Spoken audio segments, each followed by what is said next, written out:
The vast emptiness of space stretched endlessly in all directions around the Zephyrian fleet. Admiral Kexathera stood on the bridge of her flagship, her 4 arms crossed behind her back as she watched the stars through the massive viewing screen. Her purple skin gleamed under the blue lights of the command center.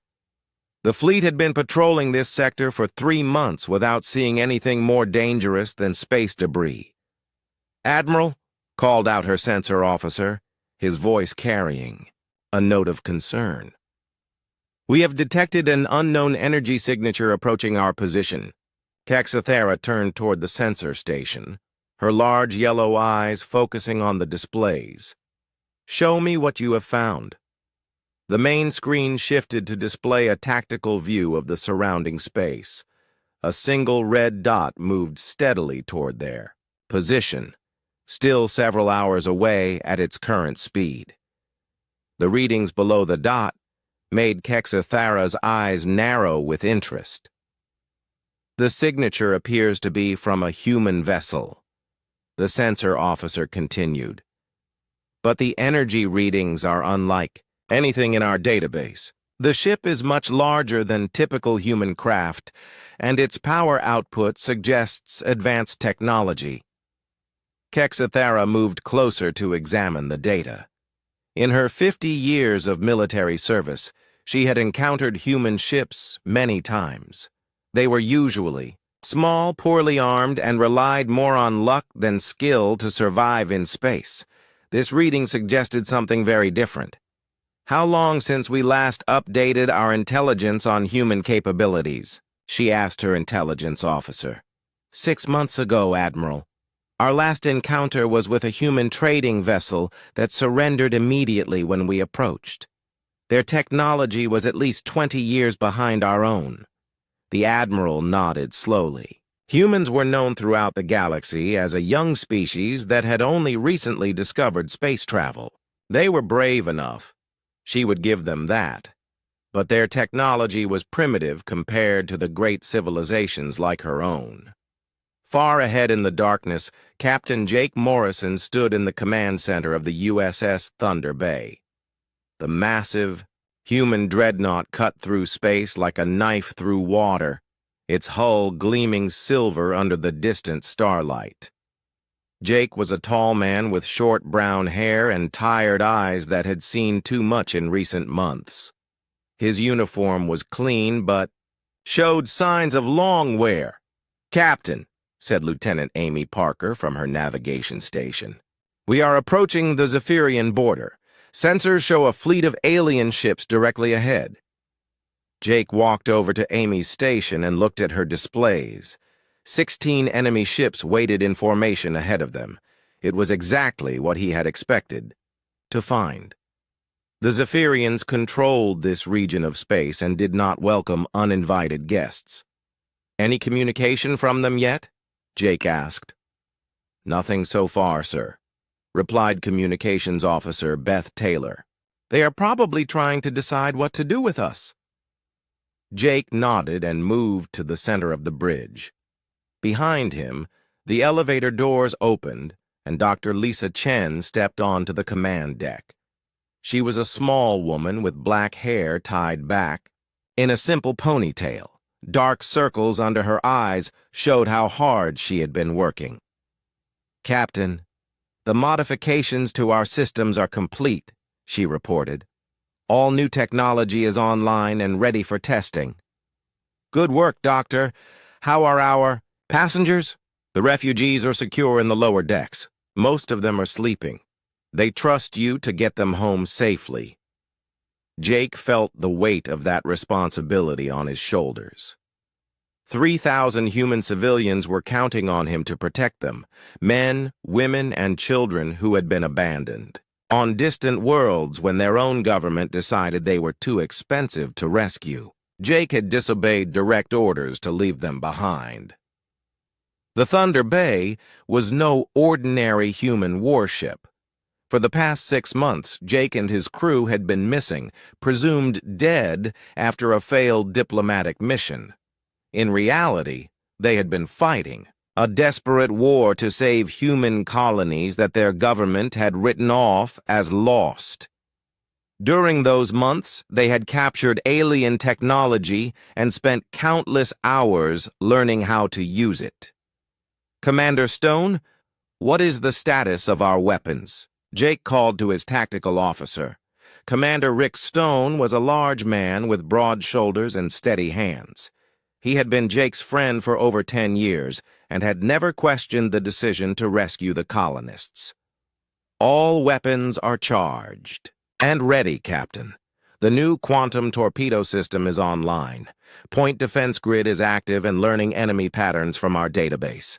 Jake looked around his bridge at the crew he trusted with his life. These men and women had followed him into hell and back. They had worked miracles with salvaged alien technology, turning their ship into something the enemy would not expect. "Amy, how long until we reach their position?" 30 minutes at current speed, sir." "All right, everyone listen up," Jake said, his voice carrying to every station on the bridge. "We knew this moment would come. The Zephyrians control this space, and they will not want to let us pass. We have refugees aboard who are counting on us to get them home. We also have technology they have never seen before." He paused and looked at each of his officers. "I will not lie to you. We are outnumbered 16 to 1. But we have something they do not expect. We have adapted their own technology and made it better. We have the determination of people fighting for the innocent. And we have the one thing humans do better than any other species in the galaxy." "What is that, sir?" asked Amy. Jake smiled grimly. "We improvise." On the Zephyrian flagship, Admiral Kexathera continued to study the approaching human vessel. Something about the energy readings bothered her, but she could not identify what it was. The ship was certainly larger than any human craft in their files, but size alone did not make a warship dangerous. "Communications, send a message to the human vessel. Standard first contact protocol." "Yes, Admiral." Kexathera returned to her command chair and settled her long body into its cushioned embrace. Soon she would know what these humans wanted in her territory. If they were looking for trouble, her fleet would be happy to provide it. 16 modern Zephyrian warships against one human vessel, no matter how large, seemed like excellent odds. She had no way of knowing that Captain Jake Morrison and his crew had spent 6 months learning to fight like cornered animals. She did not know about the alien technology they had captured and improved. Most importantly, she did not understand that humans fighting to protect innocent lives were the most dangerous creatures in the galaxy. The stage was set for a battle that would change how the galaxy viewed humanity forever. The communication reached the Zephyrian High Command within minutes of the first detection. General Vexmore stood in the central war room, his massive frame casting shadows across the holographic displays. Unlike Admiral Kexathera, he had 6 arms and skin that shifted between deep blue and purple depending on his mood. Right now, it was turning darker by the minute. "A single human warship approaches our border," he said to the assembled officers. "Admiral Kexathera reports unusual energy signatures, but I am not concerned. We have dealt with human ships before." The other Zephyrian commanders nodded in agreement.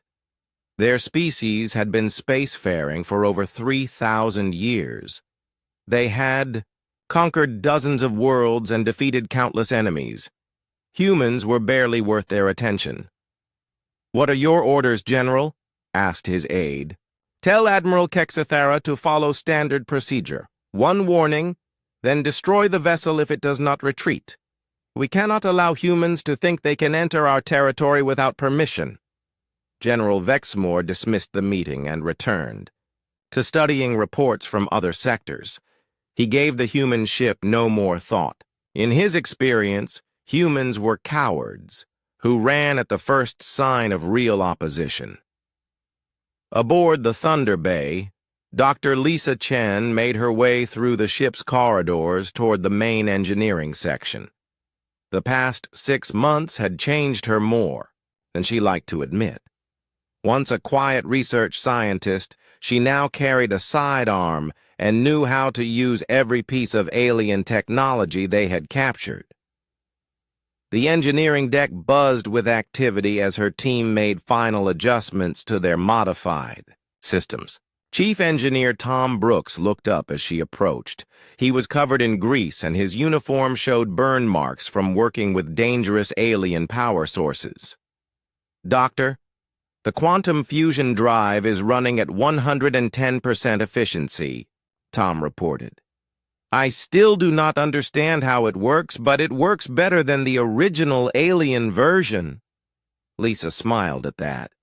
It had become a common theme during their months of improvisation. Human engineers had a talent for taking alien technology and making it work better than its creators intended. What about the adaptive armor plating? Online and responding to test signals, the metal actually learns from incoming damage and adjusts its density accordingly. The aliens who built this were smart, but they made it too complicated. We simplified the control systems, and now it reacts 3 times faster. Lisa nodded and moved to the next station, where Lieutenant Commander Kate Wilson was testing their new weapon systems. Kate was one of the few people on the ship who seemed to enjoy the constant danger they faced. Her blonde hair was tied back severely, and her green eyes always seemed to be calculating firing solutions. "Status report on the quantum torpedoes?" Lisa asked. "Better than we hoped," Kate replied with satisfaction. "The alien warheads were designed to explode on contact. We modified them to phase through enemy shields first, then detonate inside the target. Much more effective. Any problems with the targeting system?" "Actually, it works too well. The torpedoes lock onto targets so precisely that they can hit specific sections of enemy ships. We could take out their weapons, engines, or command centers with surgical precision." Lisa felt a mix of pride and worry at that news. Their modifications had turned the Thunder Bay into a weapon of incredible power. She just hoped they were skilled enough to use it without getting everyone killed. In the lower decks of the ship, Sergeant Mike Davis walked among the refugee families. The cargo holds had been converted into temporary living spaces for the 3,000 civilians they had rescued. Men, women, and children from a dozen different human colonies sat quietly, knowing their lives depended on the crew above. Mike was a career soldier who had seen action on 4 different worlds. He was stocky and muscular, with short gray hair, and scars on his hands from years of combat. The refugees looked up to him because he projected calm confidence even in the worst situations. "How much longer until we reach human space?" asked Mary Johnson, an elderly woman who had become the unofficial leader of the civilian group. "We are getting close, ma'am," Mike replied. "Captain Morrison knows what he is doing. We have all been through worse than this." It was not entirely true, but the refugees needed to hear it. The truth was that they were about to face the largest enemy fleet any of them had ever seen. Their only advantage was technology the enemy did not understand and a crew willing to die before surrendering innocent people. Back on the bridge, Communications Officer Beth Taylor received the incoming message from the Zephyrian fleet. She was young for her position, only 25, but she had proven herself during months of dangerous missions. Her red hair was cropped short in military fashion, and her fingers moved quickly across her control panels. "Captain, we are receiving a transmission from the alien fleet," she announced. "Put it on the main screen," Jake ordered. Admiral Kexathera appeared on the viewing screen, her alien features stern and commanding. When she spoke, the universal translator converted her words into English. Human vessel, you have entered Zephyrian. Space without permission. This is your only warning. Turn around and leave immediately, or you will be destroyed. Jake stood slowly and faced the screen. Behind him, his crew continued their preparations for battle. He could feel their confidence despite the overwhelming odds they faced. Admiral Kexathera, I am Captain Jake Morrison of the human starship Thunder Bay. We are transporting civilian refugees to human space. We mean no harm to your people. But we will not surrender these innocents to alien custody. The Admiral's yellow eyes narrowed as she studied Jake's image. Captain Morrison, you are in no position to make demands. You have one ship against 16 of ours. Surrender now, and your deaths will be quick.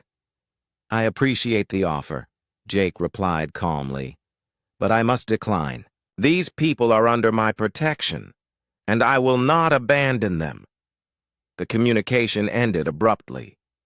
Jake turned to his crew and saw the same determination in their eyes that he felt in his heart. They had come too far and sacrificed too much. To give up now. Red alert, he ordered. All hands to battle stations. This is not a drill. Warning lights began flashing throughout the ship as the crew prepared for combat. In engineering, Tom Brooks pushed their modified systems to maximum power. In the weapons bay, Kate Wilson armed their quantum torpedoes.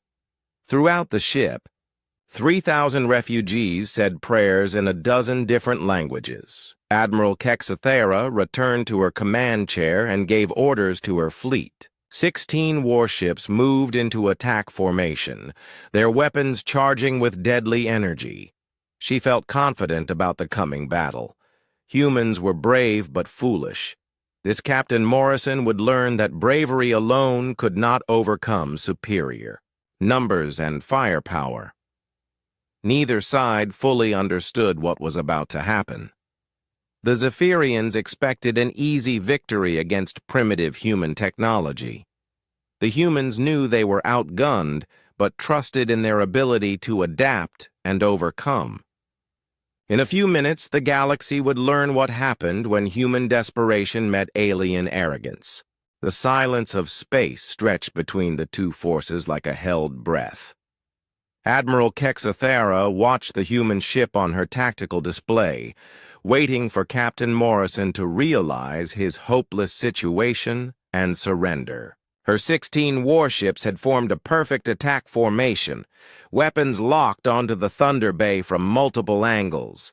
"Admiral, the human vessel is not changing course," reported her tactical officer. "They continue to advance toward our position." Kexathera felt a flicker of surprise. Most species showed some sense of self-preservation when faced with such overwhelming odds. Perhaps these humans were simply too primitive to understand their situation. "Open a channel to all ships in the fleet," she ordered. "Prepare to fire on my command. Target their engines first. I want to disable them, not destroy them. Dead prisoners tell no stories." On the Thunder Bay, Captain Jake Morrison stood in the center of his bridge, watching the enemy formation grow larger on the main screen. Each of those alien ships was powerful enough to destroy most human vessels with a single shot. Together, they represented enough firepower to level a city. "Captain," said Beth Taylor from her communications station, "I am detecting increased energy readings from all enemy ships. They are charging their weapons." Jake nodded calmly. He had expected this moment ever since they entered Zephyrian space. The aliens would try to disable his ship first, probably hoping to capture it intact. For study, they had no idea what they were really facing. "Amy, maintain course and speed. Do not change our approach vector." "Aye, sir," replied Lieutenant Amy Parker. Her hands remained steady on the navigation controls despite the sweat beading on her forehead. In the refugee compartments below, Mary Johnson gathered the civilian leaders around her. The older woman had lived through 3 different alien attacks on her colony world. She knew the sound of a ship preparing for battle. "Everyone needs to stay calm," she told the group. "Captain Morrison has kept us alive this long. We need to trust him to get us home safely." Around her, families huddled together in the converted cargo spaces. Children clung to their parents while adults tried to hide their fear. They had all lost their homes once already. The thought of losing their lives as well was almost too much to bear. Sergeant Mike Davis moved among the refugees, checking the emergency restraints and making sure everyone understood the safety procedures. His calm presence helped keep panic from spreading through the crowded compartments. "Are we going to die?" asked a young boy whose parents had been killed in the original attack on his colony. Mike knelt down beside the child and looked him in the eyes. "Son, Captain Morrison has the best crew in human space. We have been in tough spots before and always found a way out.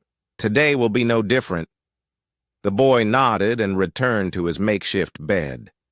Mike hoped his confidence was justified. The truth was that none of them had ever faced odds this bad before. Back on the bridge, Dr. Lisa Chen arrived with her final status report. The weeks of preparation were complete. Every system on the ship had been modified with captured alien technology and improved beyond its original specifications. "Captain, all systems are operating at maximum efficiency," she reported. "The adaptive armor is online and learning from our tactical database. Point defense grid is active and tracking all incoming threats. Quantum torpedoes are loaded and ready." "What about our power output?" Jake asked.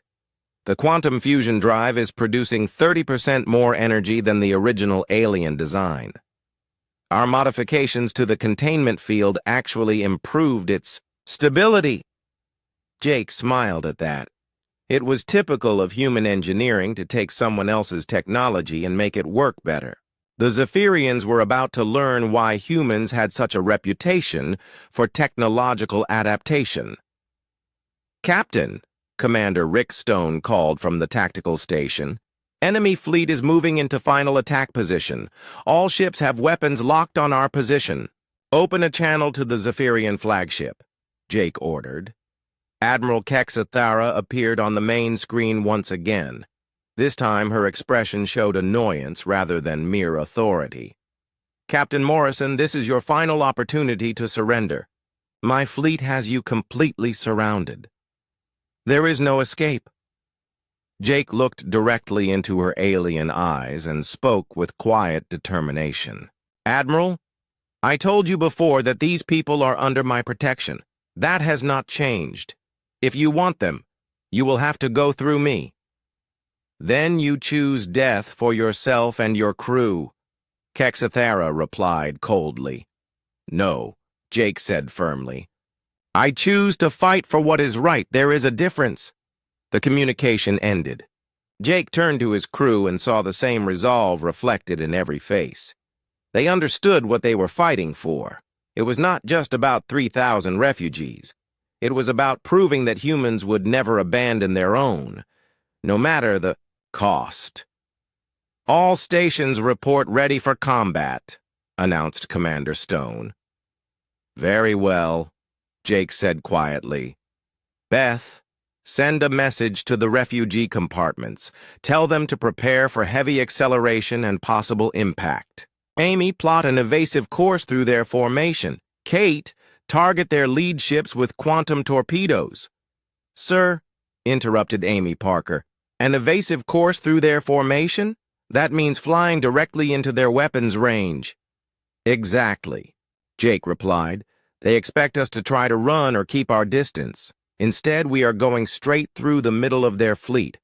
By the time they realize what we are doing, we will be too close for them to use their numerical advantage effectively." On the Zephyrian flagship, Admiral Kexathara gave the order she had been preparing for the past hour. All ships, open fire. Disable the human vessel. 16 alien warships unleashed their weapons simultaneously.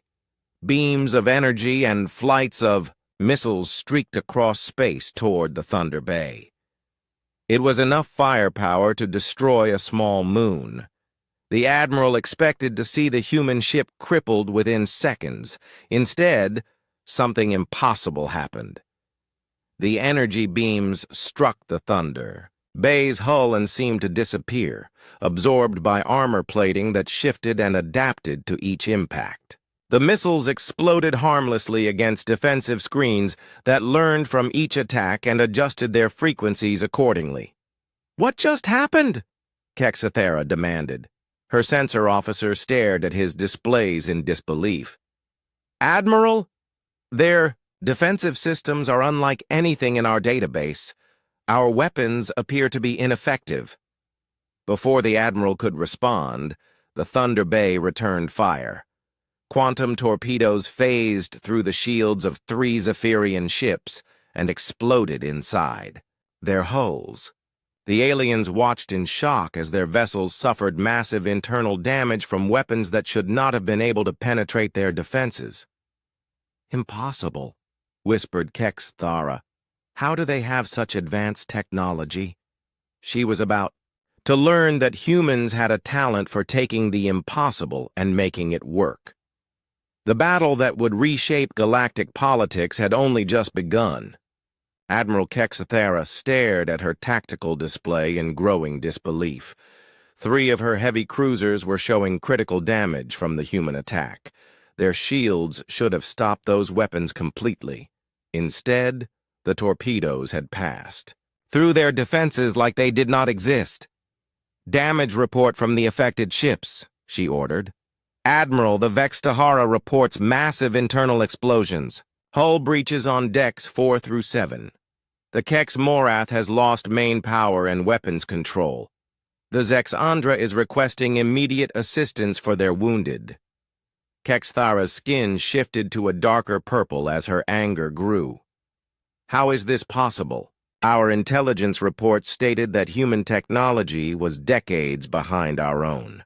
Her intelligence officer was frantically checking his database files. "Admiral, our last encounter with human forces was 6 months ago. All previous contacts showed them using primitive energy weapons and basic defensive systems." "Then explain to me how a single human ship just crippled 3 of our vessels." Before anyone could answer, the Thunder Bay fired again. This time, the quantum torpedoes targeted different ships in the formation. 2 more Zephyrian vessels suffered internal explosions as the alien weapons passed through their shields and detonated inside their hulls. On the Thunder Bay's bridge, Lieutenant Commander Kate Wilson watched her targeting displays with grim satisfaction. The modified alien weapons were performing better than anyone had hoped. Each torpedo locked onto its target with perfect precision and phased through enemy defenses exactly as designed. "Direct hits on all targets," she reported to Captain Morrison. "Enemy formation is beginning to break up." Jake nodded but kept his attention on the tactical situation. 5 enemy ships were damaged, but 11 remained fully operational. The Zephyrians would adapt to their new reality quickly. He needed to press his advantage while they were still confused. "Amy, take us directly into the center of their formation." "Maximum speed!" Lieutenant Amy Parker's hands flew across her navigation controls. The Thunder Bay's modified engines pushed the massive ship forward at speeds that should have been impossible for a vessel of its size. Chief Engineer Tom Brooks watched his displays with amazement as the quantum fusion drive responded to every demand. The alien technology had been impressive enough on its own. The human modifications had turned it into something extraordinary. "Captain," he called over the communication system, "drive efficiency is now at 115%. The containment field modifications are holding perfectly." In the Zephyrian fleet, panic was beginning to spread. Sub-Admiral Zekthos commanded the tactical coordination for the fleet. He was younger than Admiral Kexithera, but had earned his position through years of successful campaigns against primitive species. All ships, reform defensive positions, he ordered. Concentrate fire on the human vessel. Do not let them reach the center of our formation. The remaining Zephyrian ships tried to adjust their positions, but the Thunder Bay was moving too fast. The human ship cut through space like a knife, its adaptive armor absorbing energy weapon hits that should have destroyed it. Dr. Lisa Chen monitored the defensive systems from her science station. The armor plating was performing beyond all expectations. Each time enemy weapons struck the hull, the smart metal analyzed the impact and adjusted its density to better resist similar attacks. "Captain, the adaptive armor is learning from every hit," she reported. "Each subsequent attack from the same weapon type is doing progressively less damage." "What about our point defense systems?" "Operating at maximum efficiency. The grid is tracking over 200 incoming missiles and intercepting 98% of them." Jake felt a surge of pride in his crew and their modifications. Months of desperate innovation were paying off in ways he had never imagined possible. On the lower decks, Sergeant Mike Davis felt the ship shake under enemy fire. The refugees around him held onto their restraints as the Thunder Bay maneuvered through the alien formation.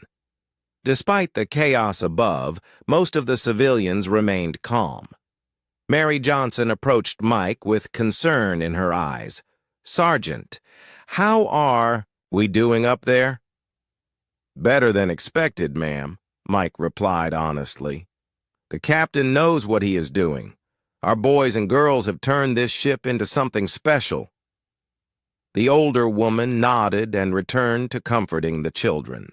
Mike admired her strength. These people had lost everything once already, but they still found the courage to trust their rescuers. Back in the Zephyrian Command Center, General Vexmore received reports of the battle with growing alarm. His mood. Colors shifted rapidly from blue to deep purple as he processed the impossible information. "You are telling me that a single human ship has damaged 5 of our vessels and is now charging directly into the middle of our formation?" "Yes, General," his aide confirmed. "Admiral Kexithara requests immediate reinforcements." "What reinforcements?" Vexmore snapped. "She has 16 ships against 1 human vessel. If she cannot handle that situation, perhaps she is not fit for command." The general was beginning to understand that their intelligence about human capabilities was seriously flawed. This was not the first time humans had surprised the galaxy with unexpected technological advances. Aboard the Thunder Bay, Commander Rick Stone tracked the approaching enemy ships on his tactical display. The Zephyrians were trying to surround them, but the human ship's speed and maneuverability made that difficult. "Captain, 3 enemy vessels are moving to intercept our course. They are trying to block our path through their formation." "Then we go through them instead of around them," Jake replied calmly. Rick looked up from his station in surprise. "Sir, you want to ram enemy ships?" "Not ram them, Commander. The adaptive armor can absorb their weapons fire. We use that to our advantage." Jake turned to address his entire bridge crew. "Listen carefully, everyone. We are about to do something that will seem completely insane.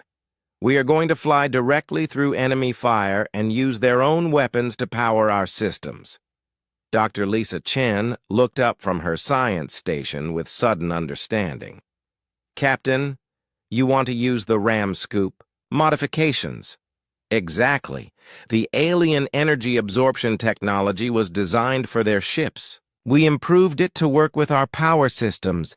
Every shot they fire at us makes us stronger." It was a typically human solution to an impossible problem. Instead of avoiding enemy fire, they would embrace it and turn it into an advantage. The Zephyrians were about to learn why humans had such a reputation for doing the unexpected. Admiral Kexathara watched the human ship approach her center vessels with growing dread. Nothing in her military training had prepared her for an enemy that grew stronger under attack. The humans were using tactics that defied all conventional military wisdom. "All ships, target the human vessel with everything we have," she ordered, desperately. "Overwhelm their defenses." The Zephyrian fleet unleashed a massive barrage of energy weapons and missiles. Space lit up with destructive force as 16 ships fired simultaneously at a single target. The Thunder Bay flew directly into the storm of weapons fire, its hull glowing as the adaptive armor absorbed incredible amounts of energy. Inside the ship, power levels rose beyond anything the original alien designers had thought possible. Captain Jake Morrison smiled as he watched his ship transform enemy attacks into fuel for their own systems. The battle was far from over, but the Zephyrians were beginning to understand that they had seriously underestimated human ingenuity. The Zephyrian fleet unleashed everything they had. Energy beams powerful enough to melt asteroids struck the Thunder Bay from 16 different directions. Missiles designed to crack planetary shields exploded against its hull in brilliant displays of destruction. Any normal ship should have been vaporized in the first few seconds. Instead, something impossible happened. The Thunder Bay's hull began to glow brighter with each impact. The adaptive armor absorbed the energy from every attack and fed it directly into the ship's power systems. Captain Jake Morrison watched his power readings climb beyond anything he had thought possible. "Captain," called Dr. Lisa Chen from her science station, her voice filled with amazement. "Power levels are now at 140% of normal. The ram scoop modifications are working perfectly." "Tom, how are the engines handling the extra power?" Jake asked over the communication system. Chief Engineer Tom Brooks laughed from the engine room, a sound of pure joy at seeing his work succeed, beyond all expectations. "Captain, we could probably outrun a fighter squadron right now. The quantum fusion drive is loving this extra energy." Admiral Kexathara watched her tactical display with growing horror. Her fleet was pouring enough firepower into the human ship to destroy a small space station. Instead of taking damage, the enemy vessel was actually accelerating and growing brighter. "What are they doing?" she demanded. "How can they absorb our weapons fire?" Her science officer was frantically running calculations on his equipment. "Admiral, they appear to have modified our own energy absorption technology. Every shot we fire is making them stronger." "That is impossible. We invented that technology ourselves." "Yes, Admiral, but somehow they have improved it beyond our original specifications." Kexathara felt her confidence beginning to crack. In 50 years of military service, she had never encountered an enemy that grew more powerful under attack. The humans were using tactics that challenged everything she thought she knew about space combat. On the Thunder Bay, Lieutenant Commander Kate Wilson targeted her next volley of quantum torpedoes. The additional power from absorbed enemy fire had boosted her weapon systems far beyond their normal capabilities. "Captain, weapons are charged to 150% capacity. I can fire twice as many torpedoes as normal."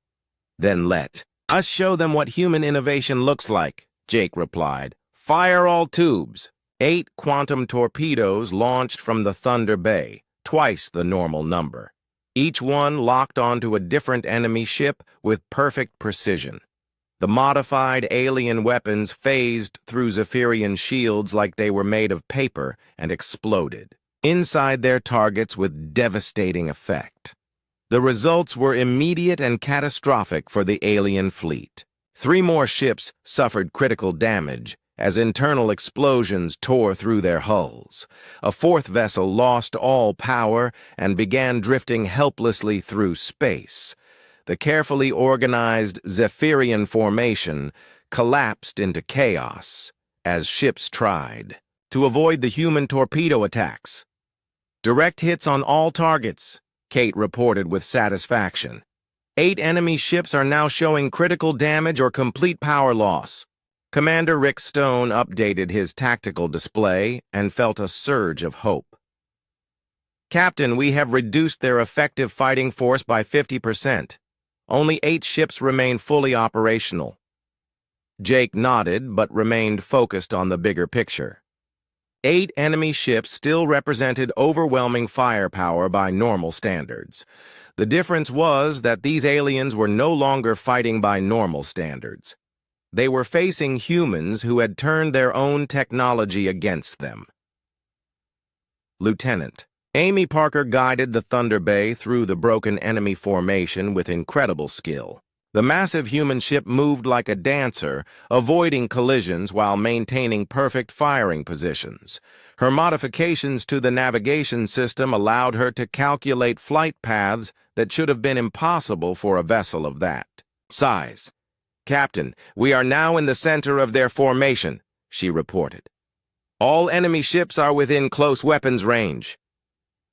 In the refugee compartments, Mary Johnson felt the ship's movement change as it reached the heart of the enemy fleet. The vibrations through the deck told her that the battle was intensifying. Around her, 3,000 civilians waited quietly, trusting their rescuers to protect them. Sergeant Mike Davis checked his equipment one more time. If the worst happened and the ship was boarded, he and his Marines would be the last line of defense for the refugees. He hoped it would not come to that, but he was prepared for anything.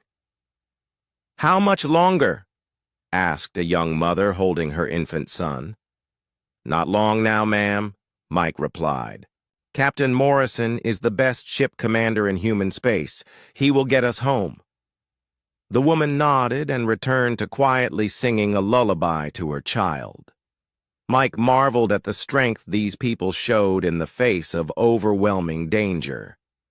They had already lost their homes and many of their loved ones. Now they faced possible death in the depths of space, but they refused to give up hope.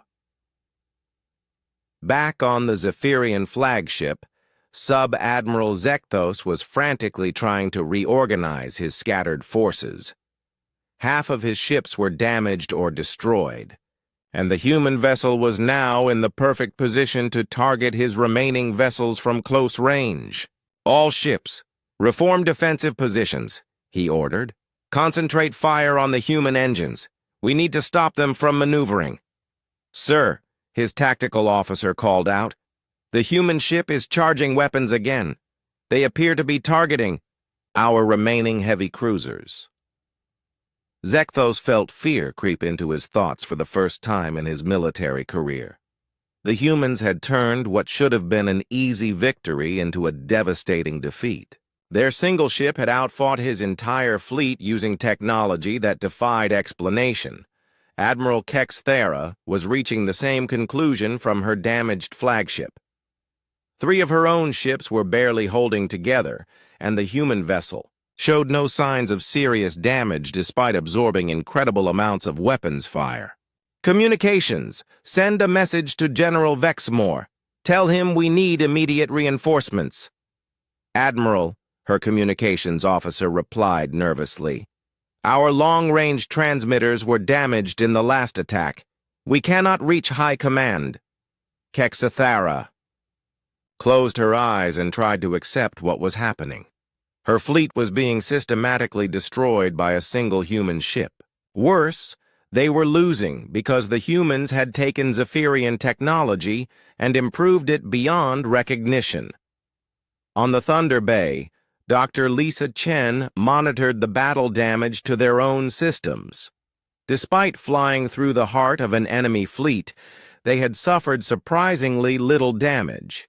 Captain, hull integrity is at 94%.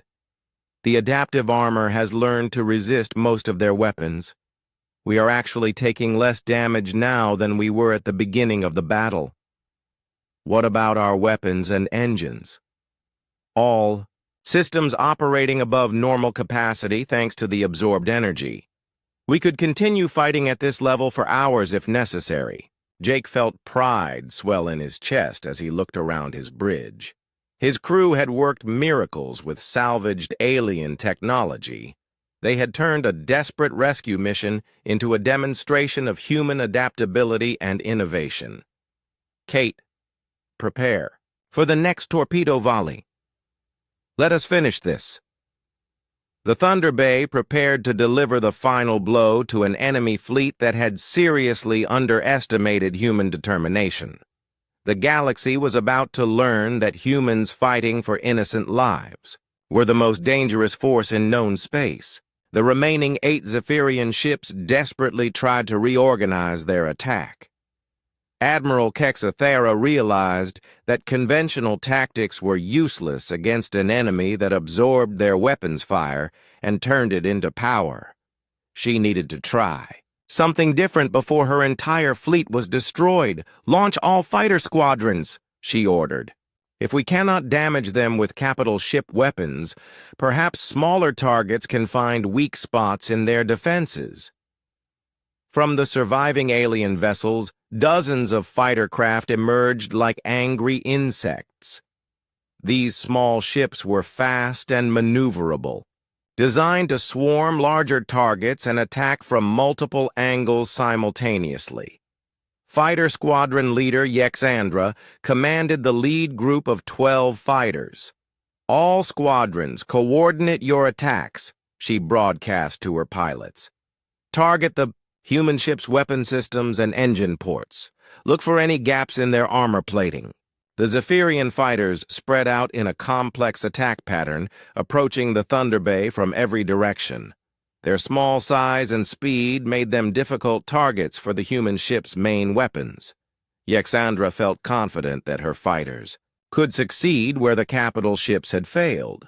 On the Thunder Bay's bridge, Commander Rick Stone tracked the incoming fighter swarm on his tactical display. Dozens of small contacts moved rapidly toward their position, weaving through space in unpredictable patterns.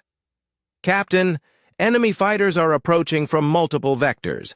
They are trying to overwhelm our point defenses with coordinated attacks. Jake studied the tactical situation carefully.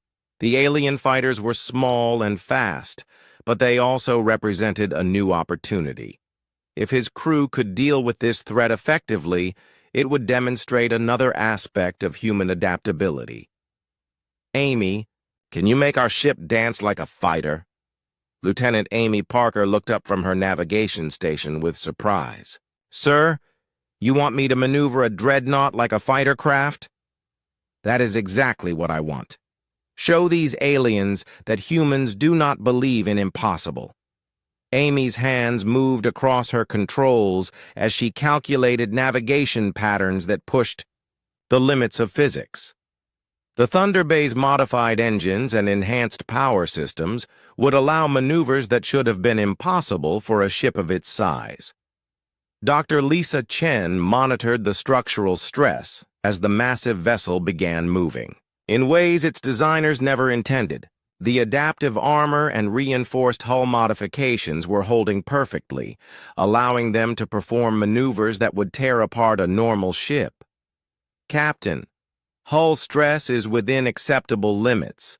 The modifications are allowing us to maneuver like a much smaller vessel. The first wave of Zephyrian fighters opened fire with rapid pulse energy weapons designed to find weak spots in heavy armor. Instead of staying in one place and absorbing the attack, the Thunder Bay twisted through space like a dancer, avoiding most of the incoming fire while its point defense systems dealt with the rest. Yexandra watched in disbelief as the massive human ship performed maneuvers that violated everything she knew about capital ship capabilities. Her fighters were attacking empty space as the Thunder Bay moved through impossible flight patterns. "All squadrons, adjust your targeting computers," she ordered. "Predict where they will be, not where they are." But predicting the Thunder Bay's movements proved impossible. Amy Parker was not following any standard navigation patterns. Instead, she was improvising in real time, using her intuition and skill to create flight paths that defied prediction. Lieutenant Commander Kate Wilson had been waiting for the fighters to get close enough for her new weapon systems to target them effectively. The point defense grid that Dr. Lisa Chen had modified was designed to learn and adapt to enemy attack patterns. "Captain, the fighters are now within range of our adaptive point defenses. The system has analyzed their attack patterns and calculated optimal countermeasures." "Show them what our modifications can do," Jake replied. The Thunder Bay's defensive grid came to life with deadly precision. Instead of firing randomly into space, each defensive weapon targeted specific enemy fighters. With perfect accuracy, the system had learned from the alien attack patterns and could predict where each fighter would be seconds before they arrived.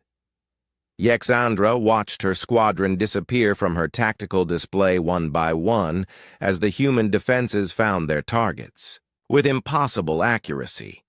Within minutes, half of her fighters had been destroyed by defensive fire that seemed to know exactly where they would be. "All squadrons, retreat to minimum weapons range," she ordered desperately. "Their defensive systems are too accurate at close range." But retreating solved nothing. The Thunder Bay's main weapons could easily target the fighters at longer range, and the human ship continued its impossible dance through space. Amy Parker had turned their massive dreadnought into the most maneuverable vessel in the battle. Chief Engineer Tom Brooks monitored the engine systems as they pushed far beyond their original design specifications. The alien quantum fusion technology, combined with human modifications, was producing power levels that seemed to violate the laws of physics. "Captain, engine efficiency is now at 160%. The extra energy from absorbed weapons fire is allowing us to perform maneuvers that should require 3 times our mass-to-power ratio." In the refugee compartments, the civilians felt the ship's wild movements as it danced through the enemy formation. Despite the intense maneuvering, the internal gravity systems kept everyone safely in place. Mary Johnson marveled at the skill of the crew above. She had lived through many space battles during the colony wars, but she had never experienced anything like this. The Thunder Bay was moving like a fighter craft while absorbing punishment that would destroy most capital ships. Sergeant Mike Davis checked on the refugees during a brief lull in the maneuvering. Everyone was secure and safe, but many of them looked amazed by what they were experiencing. "Sergeant," asked a young engineer who had been rescued from a mining colony, "how are they making our ship move like that?" "Son, you are watching the finest crew in human space do what humans do best," Mike replied with pride. "We take the impossible and make it work." Back on the Zephyrian flagship, Admiral Kexathera realized that her fighter attack had failed completely. More than half of the small craft had been destroyed, and the survivors were falling back in disorder. The human ship had somehow turned into a fighter craft without losing any of its capital ship firepower. "Admiral," her tactical officer reported, with despair in his voice, "we have lost over 60% of our fighter squadrons. The remaining craft are requesting permission to withdraw." Kexathera looked at her remaining forces and felt defeat settling into her bones. 8 damaged capital ships and a handful of fighters against a human vessel that seemed to grow stronger with every passing minute. Her military career was ending in the most humiliating defeat in Zephyrian history. Sub-Admiral Zekthos was reaching the same conclusion from his command ship. The humans had demonstrated technological superiority, tactical innovation, and now maneuverability that defied explanation. They were losing to a single enemy vessel because they had underestimated human adaptability. "All ships, fall back to maximum weapons range," he ordered. "Maintain defensive positions but do not engage unless directly attacked." On the Thunder Bay, Jake watched the enemy forces retreat and felt a moment of satisfaction. His crew had proved that human innovation could overcome any odds. But the battle was not over yet. He still needed to get the refugees safely home. "Commander Stone, what is the status of the enemy fleet?" 8 capital ships remaining, all showing various levels of damage. Fighter squadrons have been reduced to approximately 30% strength. They appear to be withdrawing to defensive positions. Jake nodded and made his decision.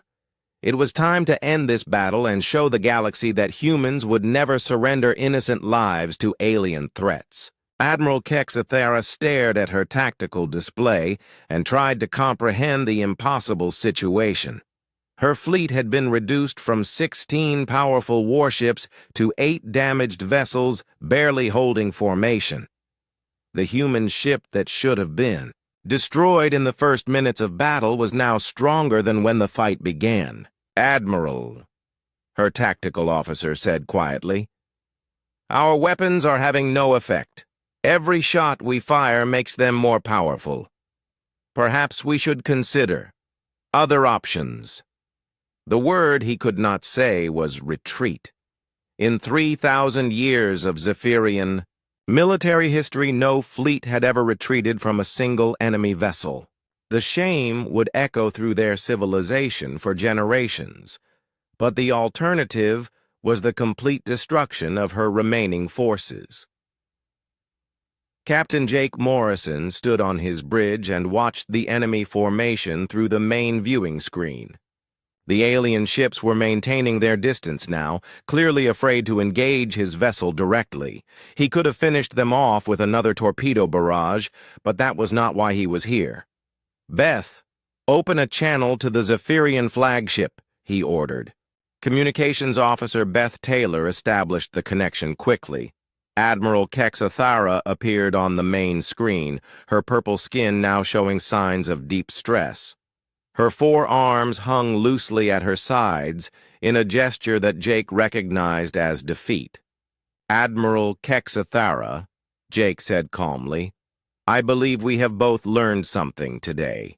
You have seen that human technology and determination are not to be underestimated. I have learned that Zephyrian warriors are brave enough to continue fighting even against impossible odds." The alien admiral looked at him with confusion. "Captain Morrison, you have defeated my fleet. Why do you contact me instead of finishing your attack?" "Because I am not here to destroy your people," Jake replied. "I am here to protect innocent civilians and get them safely home. Your fleet is no longer a threat to that mission. Therefore, I have no reason to continue this battle." Kexathara felt surprise replace her despair. In her experience, victorious enemies always pressed their advantage to complete destruction. The concept of mercy after victory was alien to her understanding of warfare. "You would allow my ships to withdraw?" she asked. "I would prefer it," Jake said honestly. "These refugees have suffered enough. They do not need to see more death today." On the Thunder Bay's bridge, Lieutenant Amy Parker plotted a course through the scattered alien formation toward the edge of Zephyrian space. The enemy ships were no longer blocking their path, and several were actually moving aside to allow them passage. "Captain, I have a clear route to human space," she reported. "We can be across the border in 2 hours at current speed." Jake felt relief wash over him. His gamble had worked. Instead of fighting to the death, the aliens were allowing his ship to pass. The refugees would reach safety without further bloodshed. Dr. Lisa Chen monitored their systems as the ship began moving toward the border. The energy absorbed from enemy weapons was slowly dissipating, bringing their power levels back to normal ranges. The adaptive armor had learned so much from the battle that it would now be effective against any similar weapons. "Captain, all systems are operating normally," she reported. "The modifications perform better than our most optimistic projections. We are actually in better condition now than when we entered Zephyrian space." In the refugee compartments, word of their victory was spreading through the civilian population. Mary Johnson felt tears of relief as she realized they would finally reach human space safely. Around her, families hugged each other and whispered prayers of gratitude. Sergeant Mike Davis addressed the refugee leaders with the official announcement. "Ladies and gentlemen, Captain Morrison has successfully negotiated our passage through alien space. We will be home within 2 hours." The cargo holds erupted in quiet celebration as 3,000 people learned they would live to see another day. Children who had been orphaned by alien attacks would grow up in human space. Families torn apart by war would have the chance to rebuild their lives. But the most important moment was yet to come. As the Thunder Bay approached the edge of Zephyrian territory, Admiral Kexathara made a decision that would change galactic politics forever. Communications.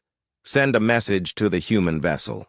When Jake appeared on her screen again, the Admiral spoke with formal respect. "Captain Morrison, before you leave our territory, I must tell you something important." "I am listening, Admiral. In 50 years of military service, I have never encountered an enemy like you. Your technology is impressive, but that is not what defeated my fleet today."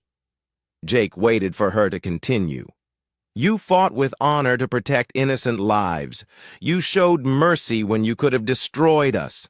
These are not the actions we expected from humans based on our previous encounters." Kexathara paused and looked directly into Jake's eyes. "Captain Morrison, you and your crew have earned the respect of the Zephyrian fleet. That respect will be reported to our High Command and shared throughout our military forces." "Thank you, Admiral," Jake replied. "I hope this marks the beginning of better understanding between our peoples."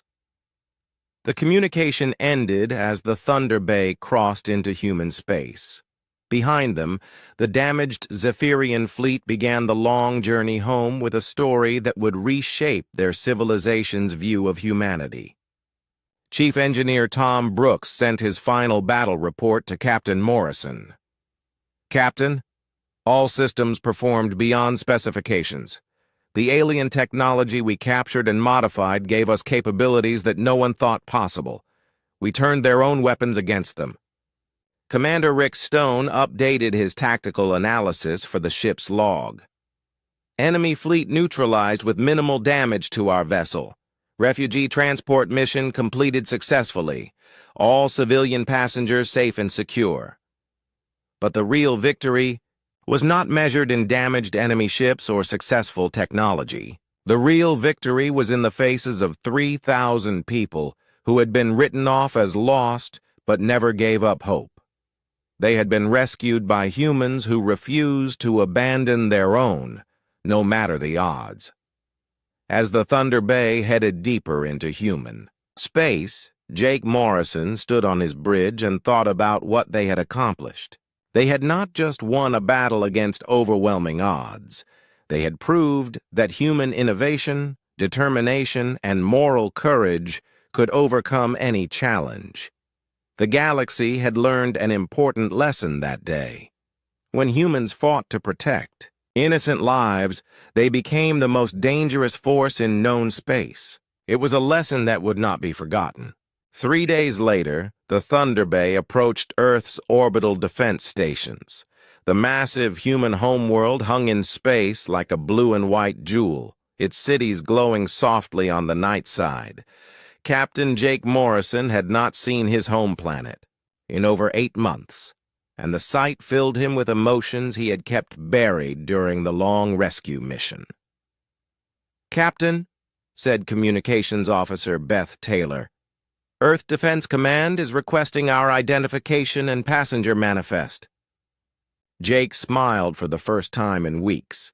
"Tell them this is Captain Jake Morrison aboard the USS Thunder Bay, returning with 3,000 civilians from the outer colonies. We have wounded aboard and request immediate medical assistance." The response came back within minutes. "Thunder Bay, you are cleared for immediate approach to Orbital Station 7. Medical teams are standing by." "Welcome home, Captain." In the refugee compartments, Mary Johnson gathered the civilian leaders for a final meeting. After months of uncertainty and fear, they were finally safe. Human space stretched around them like a protective embrace, filled with ships and stations ready to help them rebuild their lives. "Everyone needs to prepare for processing at the orbital station," she announced. "The crew has told us that Earth Defense will help us contact our families and find new homes. We made it. We are finally safe." Around her, families prepared their few possessions for departure from the ship that had saved their lives.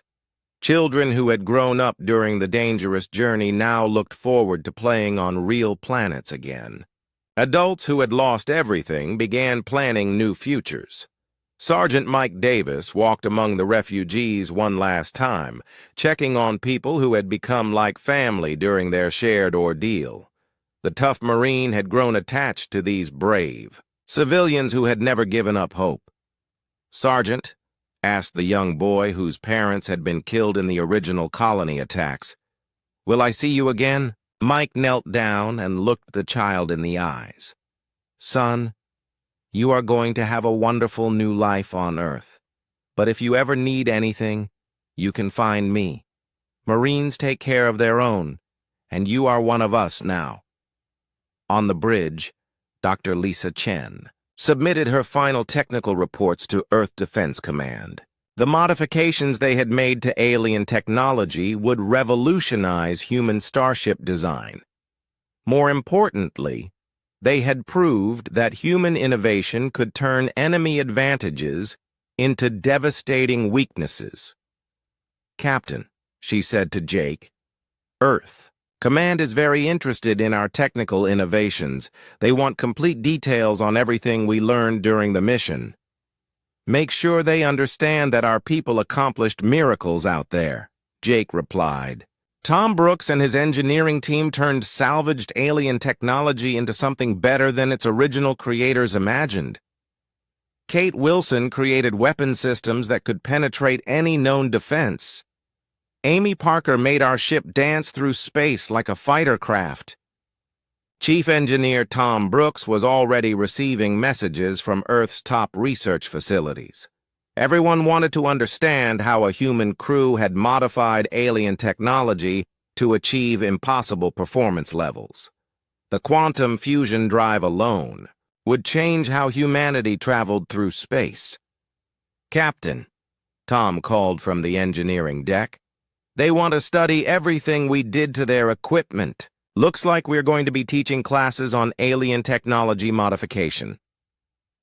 Lieutenant Commander Kate Wilson reviewed her weapon system performance data with satisfaction.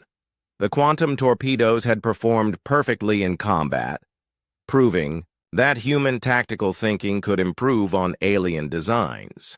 Her modifications would give human fleets a significant advantage in future conflicts. Lieutenant Amy Parker plotted their final approach to the orbital station with the same skill she had shown during the battle. The massive Thunder Bay moved through Earth's defensive formations like it belonged there, no longer the desperate refugee ship that had fled human space months ago. Meanwhile, in Zephyrian space, Admiral Kexathera stood before the High Command Council delivering her report. The ancient chamber was filled with the most powerful military leaders in their civilization, and every one of them struggled to believe what they were hearing. "You are telling us," said Supreme Commander Vexthulon, "that a single human vessel defeated 16 of our warships using our own technology against us?" "Yes, Supreme Commander," Kexathera replied. "They had somehow captured our weapons and defense systems, then modified them to perform beyond our original specifications. Their ship absorbed our weapons fire and used it to power their own systems." General Vexmore, who had originally dismissed the human threat, now felt deep concern about the implications. "Admiral, how advanced is human technology compared to our estimates? Sir, I believe we have seriously underestimated human capabilities. They may not have invented the technology themselves, but their ability to adapt and improve existing systems is unlike anything I have encountered." The Supreme Commander stood and addressed the full council. "This changes our strategic assessment of humanity significantly. We will issue new orders to all fleet commanders. Human vessels are to be treated as serious military threats regardless of their apparent technology level." Another council member asked the question that worried them all. "Supreme Commander, what if they share these modifications with their entire fleet?" The chamber fell silent as the implications sank in. If one human ship with modified alien technology could defeat 16 Zephyrian vessels, what could an entire human fleet accomplish? Back on Earth, the Thunder Bay docked with Orbital Station, 7 amid celebration and media attention. News of Captain Morrison's rescue mission had already spread throughout human space, turning him and his crew into heroes. But Jake was more interested in watching the refugees disembark than dealing with reporters. 3,000 people walked off his ship and into the welcoming arms of human civilization. Medical teams treated the wounded while social workers helped. Families contact relatives they had not seen in months. Children ran through the station corridors for the first time in their lives, marveling at the safety and security of human space. Mary Johnson was among the last to leave the Thunder Bay. She found Captain Morrison on the bridge, watching the final groups of refugees depart through the viewing screens. "Captain," she said quietly, "I wanted to thank you before I left. You and your crew risked everything to save people your own government had abandoned. We will never forget what you did for us." Jake turned to face the elderly woman who had held the refugees together during their darkest moments. "Ma'am, we just did what was right.